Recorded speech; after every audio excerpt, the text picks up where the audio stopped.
कह सकते हैं थॉट प्रोवोकिंग भाषण था प्रधानमंत्री डॉक्टर मनमोहन सिंह का, और तमाम जो मुद्दे जिनकी वो बात पहले कर रहे थे उन तमाम मुद्दों को उन्होंने उठाया और बहुत जोर शोर से भारत का पक्ष उन तमाम मुद्दों पर रखा, खासतौर पर आतंकवाद के मुद्दे पर। इस बारे में बातचीत करते हैं मयंक अग्रवाल जो दूरदर्शन न्यूज के सीनियर एडिटर हैं।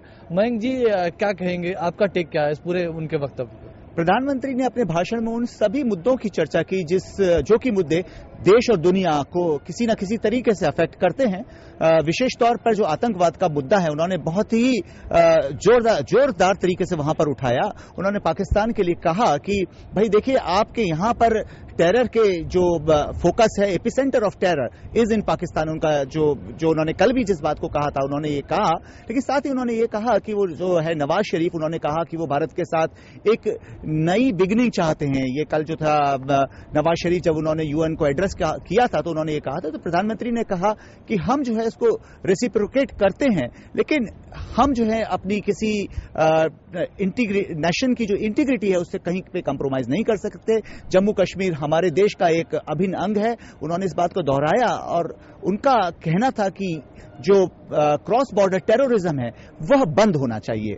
बिल्कुल साफ तौर पे एक संदेश पाकिस्तान को कि अगर आगे बढ़ने का रास्ता क्या हो सकता है। लेकिन उन्होंने तमाम मुद्दे, अफगानिस्तान, सीरिया जैसे गंभीर मुद्दों की भी चर्चा की। क्या कहा उन्होंने? हाँ, बिल्कुल सही बात कह रहे हैं कि हमारे प्रधानमंत्री ने सिर्फ जो है ये नहीं कहा कि जो टेररिज्म है वह भारत को ही जो अफेक्ट कर रहा है। उन्होंने पूरी दुनिया की जो है बात करी, उन्होंने अफगानिस्तान की बात करी, वहां की सिक्योरिटी सिचुएशन की बात करी।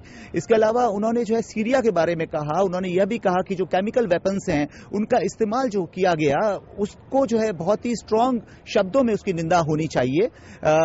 जो मिडिल ईस्ट है, वेस्ट एशिया है, उन्होंने कहा वहां पर करीब 70 लाख भारतीय हैं और भारतीयों के लिए वह जगह बहुत महत्वपूर्ण है। और जो प्रधानमंत्री ने एक बात कही कि जो कुछ वहां पर हो रहा है वह केवल उस ही रीजन को अफेक्ट नहीं करता, उसके बियॉन्ड, उसके दूसरी जगहों पे भी जो है उसका असर पड़ता है।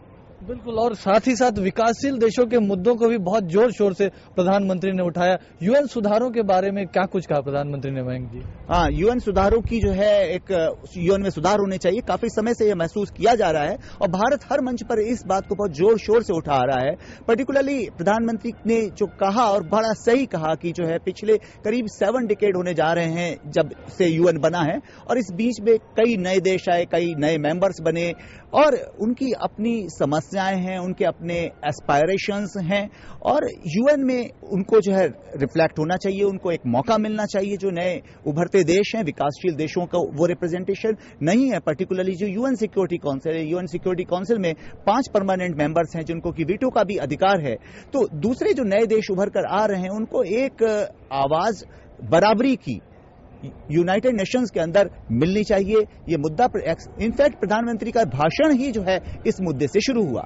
जी बिल्कुल, और कहीं ना कहीं संयुक्त राष्ट्र सुधारों में जब वो बात कर रहे थे तो विकासशील देशों के जो और पक्ष हैं, आर्थिक मुद्दों का भी उन्होंने जिक्र किया और मिलेनियम डेवलपमेंट गोल्स जो 2015 के बाद किस तरह से आगे विकास का एजेंडा सेट हो, उस बारे में क्या कुछ कहा प्रधानमंत्री? एक बात जो कही उन्होंने कि डेवलपिंग जो कंट्रीज हैं वही जानते हैं कि उनकी क्या समस्याएं हैं और प्रधानमंत्री ने एक इंडिया डेवलपिंग कंट्रीज का एक लीडर है, प्रधानमंत्री ने इस बात को बहुत जोर शोर से उठाया। अब जबकि 2015 में जो मिलेनियम डेवलपमेंट गोल्स 15 वर्ष के लिए निर्धारित किए गए थे उनका समय समाप्त हो रहा है और यह समय है कि उनकी समीक्षा करी जाए और इस वर्ष का जो एजेंडा था यूनाइटेड नेशंस का उसमें यह था भी कि द पोस्ट 2015 सन के बाद जो ये सहस्राब्दी विकास लक्ष्य हैं इनके बारे में क्या, इनको किस तरीके से जो है निर्धारित किया जाए। प्रधानमंत्री ने कहा कि दुनिया में जो पॉवर्टी है, पॉवर्टी एलिवेशन, उसको प्रमुख मुद्दा रखना चाहिए। उन्होंने महिलाओं के बारे में भी बात करी, उनको बराबरी के बारे में, जो उनके सुरक्षा के बारे में प्रधानमंत्री ने बात करी और जो एक डेवलपिंग कंट्रीज के जो एस्पायरेशंस हैं वो प्रधानमंत्री के एड्रेस में उभर के आए हैं बहुत। जी बिल्कुल। और इसी संदर्भ में उन्होंने जिक्र भी किया कि भारत जो दुनिया का सबसे बड़ा प्रोग्राम उसने लागू किया है, फूड सिक्योरिटी कानून लागू किया है, और साथ ही साथ कहीं ना कहीं जो पूरा विकासशील देशों का एजेंडा था बहुत मजबूती के साथ प्रधानमंत्री ने रखा है। मयंक जी क्या कहेंगे, पूरा स्पीच कहीं ना कहीं फोकस था दुनिया में कैसे बराबरी लानी है और किस तरह से एक साथ मिलकर विकास करना है। बिल्कुल, जो प्रधानमंत्री का जो पूरा भाषण था यदि आप उसको देखिए तो बड़ा एकदम जो कहा जाए सारगर्भित भाषण था। उन्होंने हर मुद्दे को जो है लगभग छुआ है और गहराई से छुआ है, मतलब ये नहीं कि सतही छुआ, अंदर तक गए हैं वो, और उनके हर शब्द में प्रधानमंत्री के एक संदेश था।